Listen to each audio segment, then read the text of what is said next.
Hi, everybody. It's Chris with the Cloverdale Transit Authority, and today we've got a little cleanup video for some older pieces. So before the holidays, my wife and I went to a train show. She had never been to a train show before, and she saw some pre-war locomotives, and she thought, wow, those are really cool. I like those. We should get some of those. And of course, they're very pricey. But I did for Christmas for her, I did end up hunting down a 1924 253 locomotive, new wheels on it, completely rewired, and it was a great price.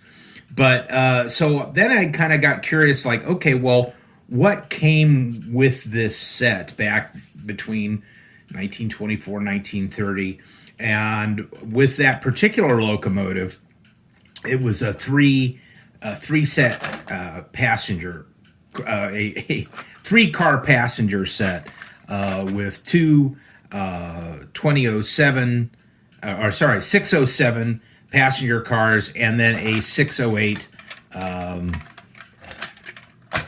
observation car. And so, these were like very expensive on eBay, a couple $100, and in not much different condition than these are. And then I went to a train show here last week, and just sitting on a table, there was a half dozen of these. And so I looked through and found the ones that I wanted and which ones were in the best condition. And you can see this one's a little bit better than these other. But anyway, I got these for $10 a piece. Pretty good. The only thing was that one of the cars had a broken coupler on it, one of these Ives, they call Ives couplers, I guess, and it's missing the little hook. But there was a guy there who had pre-war parts and had a new one, and I got that installed. You have to bend this around and take the roof off of the car. So good to go in there. And I straightened some of these other pieces. These were kind of bent, and I noticed this one over here is still a little bent. But anyway, so I didn't realize that these had lights in them, but so I look on the bottom, kind of cool. Still has the lubrication direction decal on there, if we can see that. Sorry. Yeah, so there it is. That's kind of cool. And, the wheels are kind of scratched up, but interestingly, there's no solder joint on there. It's just a little screw. And it goes to this track contact.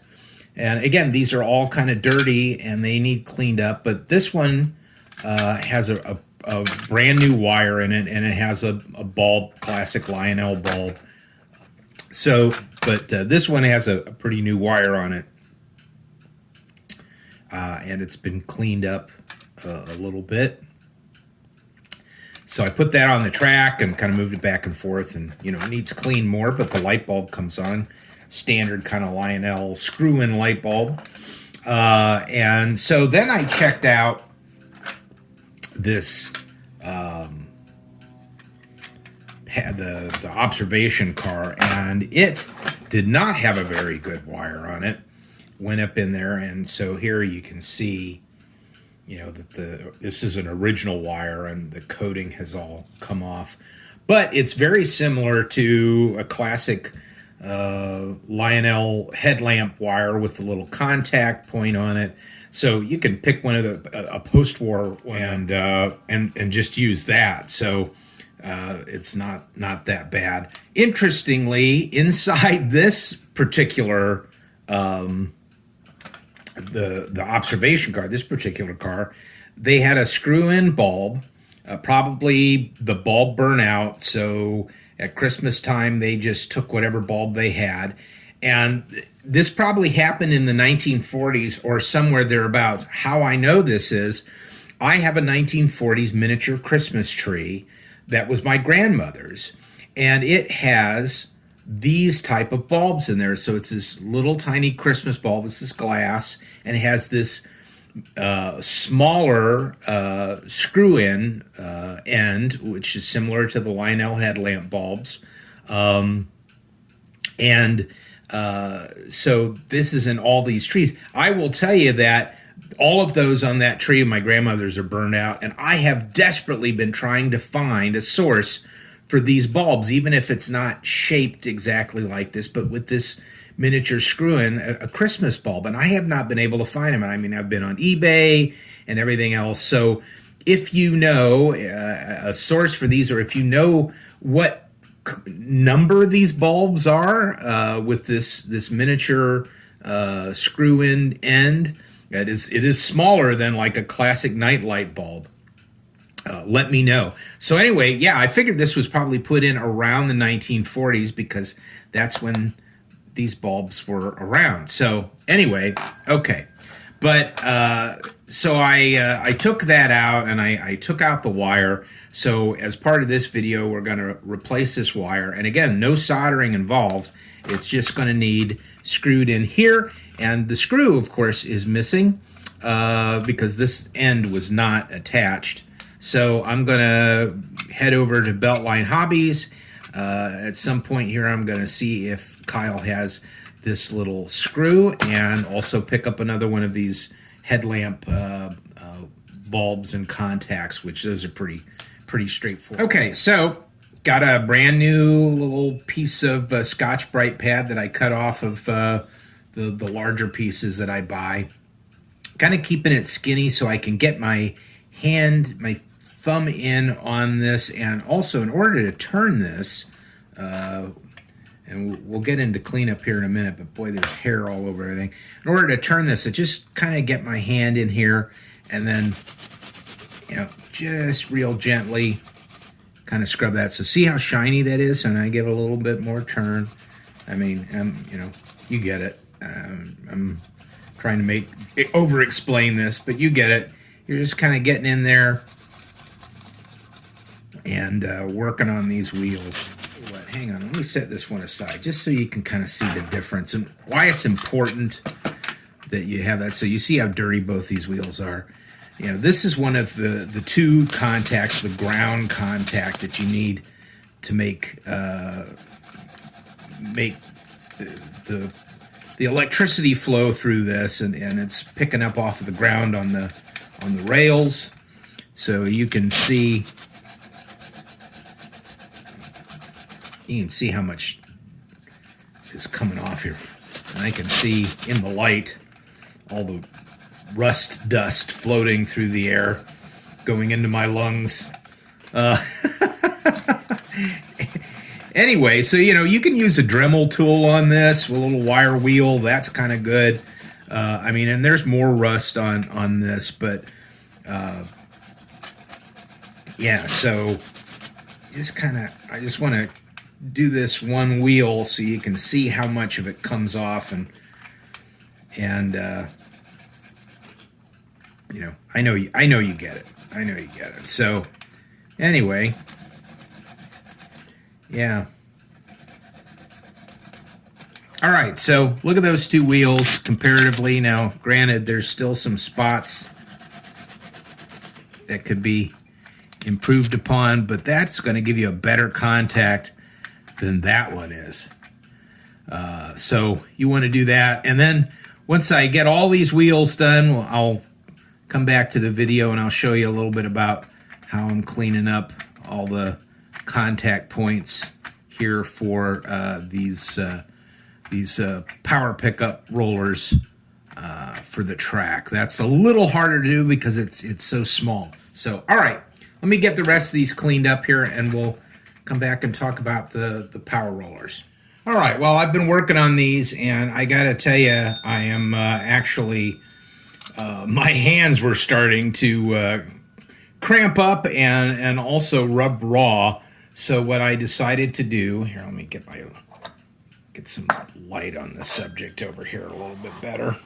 What I decided to do was to get my Dremel tool out and give these things, it makes quick work of this. So if you've got one of these Dremel tools, perfect, with the little wire wheel on the end. So I'm going to crank this up. I'm just going to show you I'm just kind of letting the rotation of the wheel do the work. So here we go.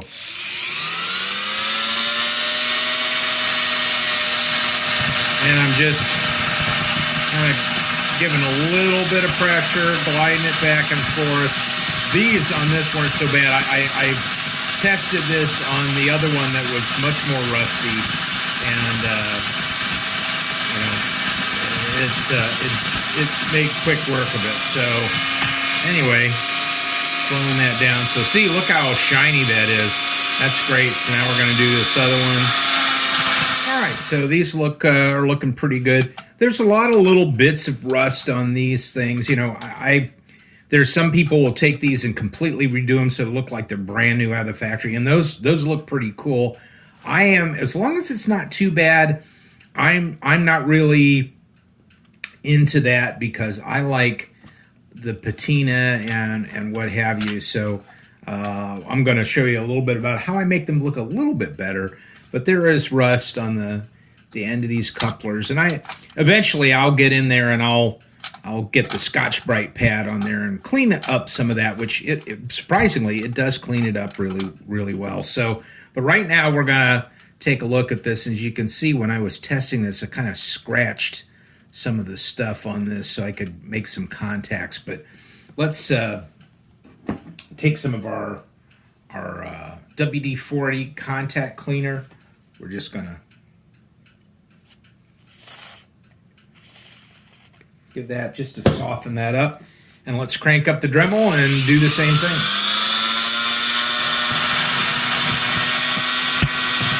Real lightly on this. Don't push too hard. Kind of let it spin and work it back and forth. And you see it's cleaning up pretty good. A little more pressure on it. Not much. You don't want to smash it. So yeah, that looks pretty good. So let's take a look at opening up the inside of this. Mostly because I think I've had this one open. But you can see, I mean, some of it's pretty bad, you know, scarred up, but, you know, it is what it is. And unless I want to go in and strip this down and fill all this, and there are people that do that, and boy, some of them do a really good job. So, all right, so we got the top off of that. You can see how nice the paint originally was. But inside, it's kind of dusty and dirty. All I'm going to do with this right now is going to take one of my little hobby brushes, and I'm just going to loosen up all that dust that's in there, right? Let me see that. Just loosen it up.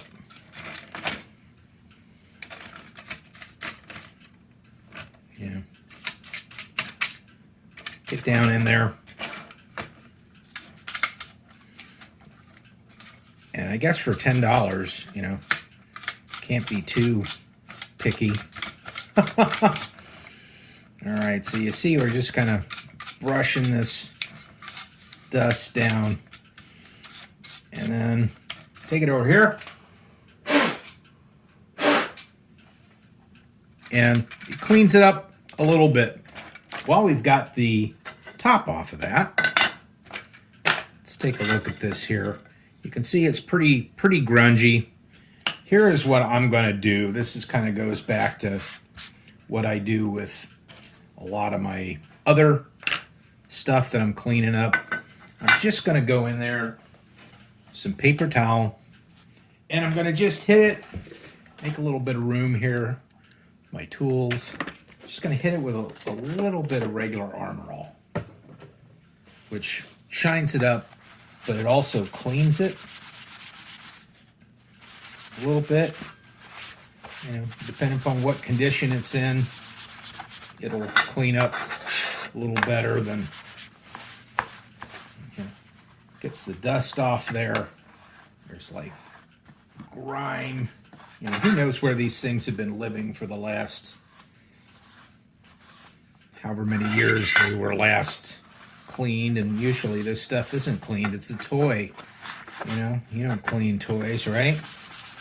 I guess we're doing that right now. So look, you can see the dirt coming off of that. So maybe a couple of little, and I could even really taken this beforehand and taken at least the roof sections and put those in some hot water and dishwashing soap and used a soft bristle brush to get down in there. But I kind of didn't want to do that because I was just afraid of how much of the paint might come chipping off. So there you go. It looks a lot better than it did. Kind of wipe the dust off of the inside. Now we go back over to the car, and this is where I want to be real careful, where if you're working on one of these, this little plastic material, and I guess I could take it out, but again, I'm very concerned about that as well. So what I'm going to do is put a little, I guess I got a little more on there than I wanted to, and then just wipe this down on the side here. And you can still see it says Lionel Lines. It's very faded. And just wherever I've sprayed that, or I've got a little overspray on there, I'm just kind of wiping this down just to, the trucks kind of are schmutzy as well.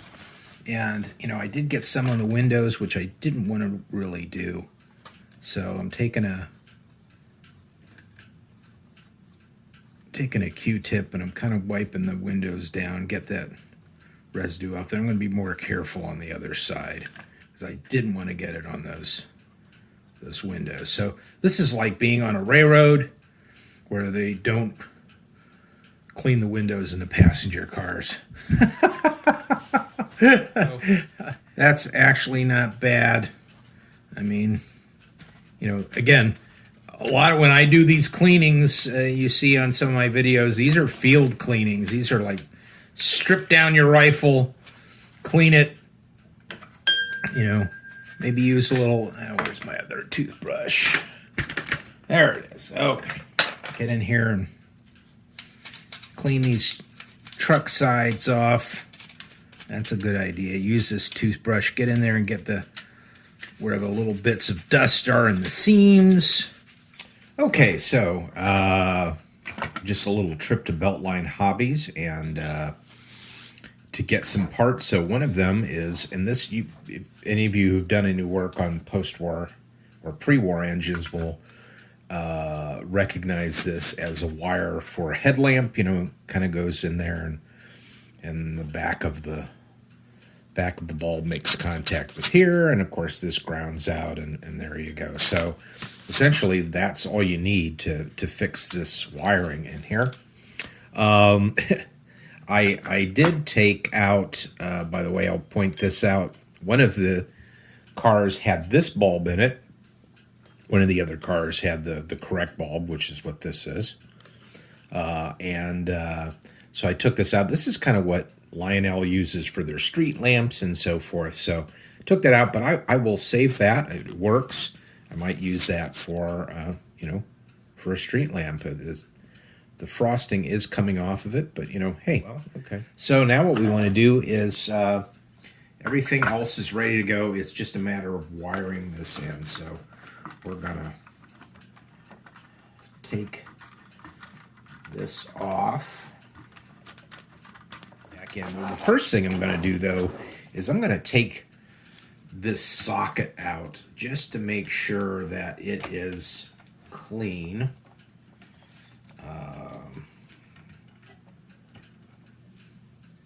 So there's the little screw for that. Because you can see it's pretty dirty, and I just at least want to get onto the inside and clean that out. Maybe take a piece of just to clean some of the rust off. And I want to make sure that this contact point up here is clean, because that's where it connects to this and grounds out the whole thing. So, yeah, it's just a little. Now, what I want to do here, best way to do this, I wish I had a little set of brushes that I can get in there, which I don't, but I'm going to be on the lookout for it now. So, anyway, let's put out a piece of cloth here, a piece of paper towel, and we've got our WD-40 contact cleaner, and we're just going to,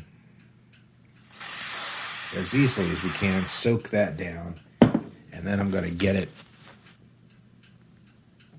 in there just to try to clean out some of the stuff, so when that bulb goes in, it makes a good contact with this little housing to create a good ground. So yeah, it'd be nice to have some brushes, but you can see there's some residue in there, and I'm kind of trying to look in there. I don't think you can see it on camera, but okay, so what I'm going to do is we're going to feed this through so that this little round part sits in the back there. And I'm not really going to trim this wire down. I'm just going to kind of spool it up in there. I'm going to go down through the little hole in there, and then I'm going to let the rest of it sit in there just in case I need to do something more with this. I don't think I'm going to need to, but all right. And while I've got it out here and it's easier to get to, I'm going to screw the bulb in. Make sure that it sits flat. So yeah, so see, that's not moving around at all. So it's in there pretty good. You don't want to squeeze it too tight. You don't want to break the bulb. All right, so let's get some of this stuff out of the way. Come back in here, and let's get that screwed back in. Okay, so here we are. I'm holding the bulb because as you turn this, it has a tendency to go cockeyed, so I want it to be straight in there. Just tighten it down just a little bit. Okay, now, oops. There we go. All right, so now we're going to take the other end of the wire and feed it through that little hole in the bottom you can see there. So we're just going to feed a bunch of that through, and then we'll pull it back in so that we can, it doesn't want to feed through. It wants to feed through and then come back out. Okay, now we got it. Okay, so now we're going to flip it over, and we're going to work on this end.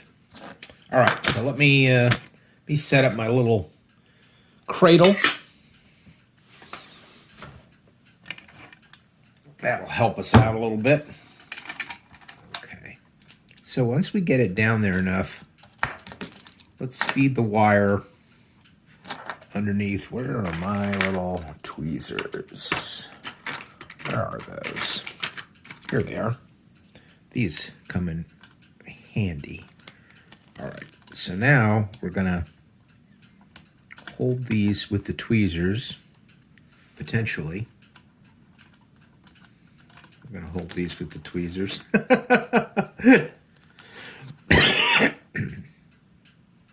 Excuse me. All right, so maybe, okay, we get everything lined up just right. Back that out a little bit so that we can get that wire under there. Boy, I'm doing this all backwards so you can see it on camera, and it's really a challenge. All right. Just tighten it down, and we are going to tighten this down pretty tight because I don't want that to come loose.